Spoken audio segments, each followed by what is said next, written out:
The assassination of CEO rival simmering anger at U.S. health system. The brazen and targeted killing of health insurance executive Brian Thompson, CEO of United Healthcare, outside a New York hotel this week shocked Americans. The reaction to the crime also exposed a simmering rage against a trillion-dollar industry. Prior authorization does not seem like a phrase that would generate much passion. But on a hot day this past July, more than 100 people gathered outside the Minnesota headquarters of United Healthcare to protest against the insurance firm's policies and denial of patient claims. Prior authorization allows companies to review suggested treatments before agreeing to pay for them. 11 people were arrested for blocking a road during the protests. Police records indicate they came from around the country, including Maine, New York, Texas, and West Virginia, to the rally organized by the People's Action anticipated. Yone Montes Rusty, media strategy director of the Chicago-based advocacy group, said those protesting had personal experience with denied claims and other problems with the healthcare system. They are denied care, then they have to go through an appeals process that's incredibly difficult to win. He told the BBC. The latent anger felt by many Americans at the healthcare system, a dizzying array of providers, for-profit and not-for-profit companies, insurance grants, and government programs burst into the open following the apparent targeted killing of Thompson in New York City on Wednesday. Thompson was the CEO of United Healthcare. The insurance Unites and Health Services provide United Health Group. The company is the largest insurer in the U.S.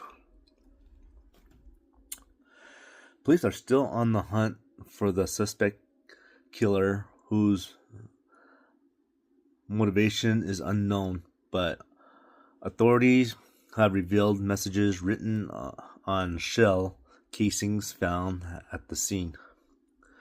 The words say, "Deny, defend, and depose," were discovered on the casings, which investigators believe could refer to tactics which critics say insurance companies use to avoid payouts and to increase profits.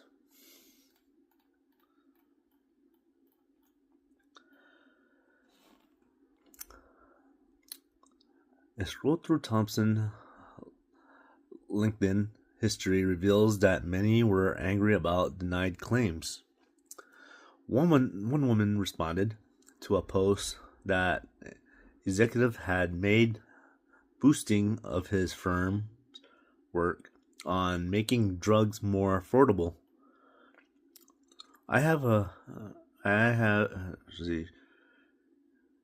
She has a stage 4 metastastic lung cancer, she wrote.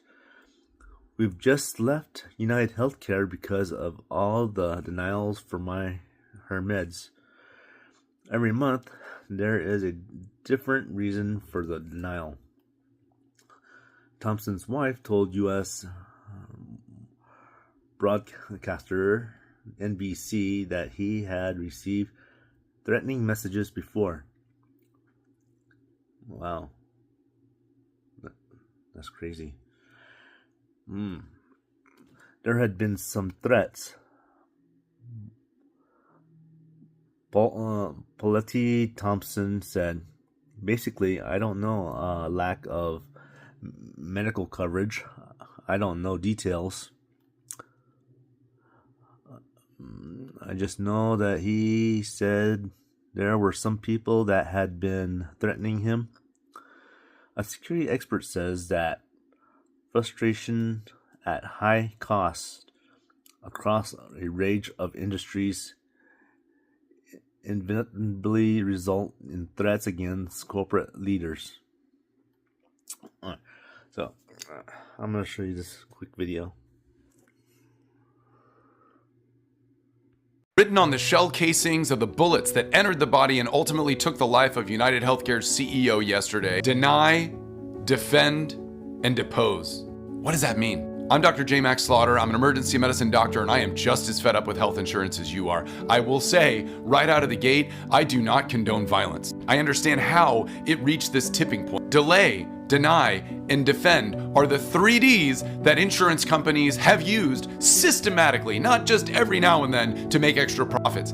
Systematically, they have been overcharging the general public and underpaying the healthcare needs of the general public, to the point where United Healthcare made $23 billion in net profits, meaning after all of their expenses, after they paid all of their employees and all of their office space, every single expense, they still had $23 billion left over. And what is that money? That is the money that was socially contracted to go to the healthcare needs of America. And America is not getting that money. America is not getting those healthcare procedures, those life-saving treatments. America is getting those treatments delayed, denied, and then after they are fought with, defended against.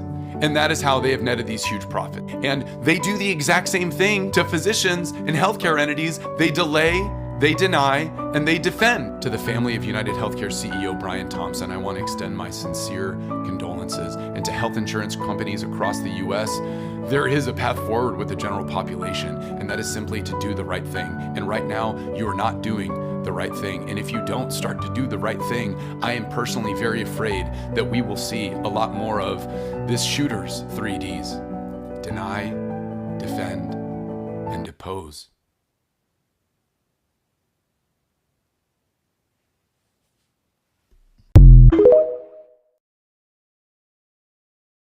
The CEO of America's largest health insurance company was shot and killed by a masked attacker outside a New York City hotel.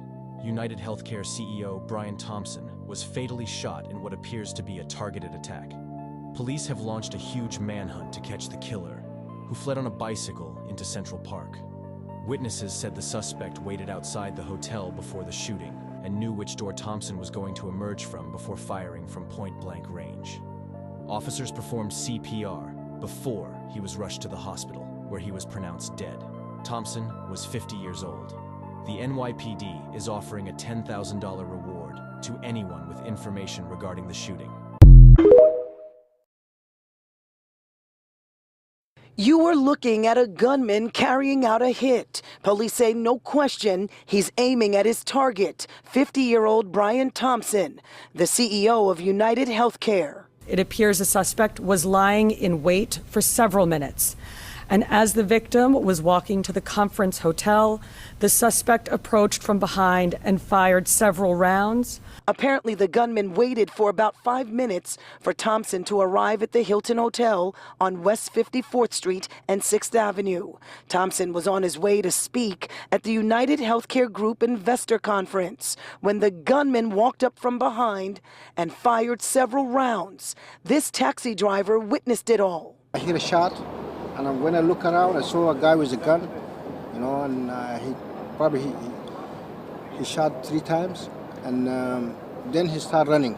I was scared, because my car was on and maybe he's gonna shoot me because I saw everything, Police believe the gunman is familiar with handling weapons. He targeted Thompson right as he crossed the street before entering the hotel. The shooter steps onto the sidewalk from behind the car. He ignores numerous other pedestrians approaches the victim from behind and shoots him in the back. The shooter then walks toward the victim and continues to shoot. It appears that the gun malfunctions as he clears the jam and begins to fire again. After the shooting, police say the gunman ran into an alleyway near the Hilton.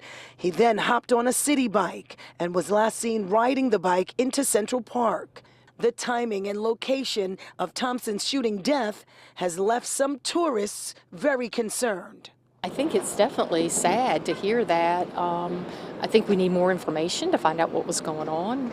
It's a bit scary, but on the whole, I feel quite safe here. This killing has generated a very different reaction from some on the internet. Just take a look at some of these comments found under a CNN video about this story online. These are just a few, among dozens of hateful comments that we found. And that frustration is something that doctors say they've seen from patients throughout their careers. I see people when they're at their lowest, when the system has failed them, and I'm frankly not surprised. They feel abandoned, they feel exploited, they feel lied to when it comes to the healthcare system, and especially insurances, because of the things you mentioned, denials, prior authorization, narrow networks, the cost of healthcare. It's been going on and bottling up for a long time. In a CNN story that was just published about this, they note that a Facebook post that was put up by United Health Group expressing sadness about the CEO's death, it received 62,000 reactions. 57,000 of them were laughing emojis. I mean, that's sad to think about, but look at this. I mean, and you're right. Most of these healthcare issues are life or death. And I have a sick dad home in Louisiana, and we go to the doctor all the time, and sometimes we get denied for things. And it doesn't feel good, And so I think people have a personal issue with the way their healthcare has been administered.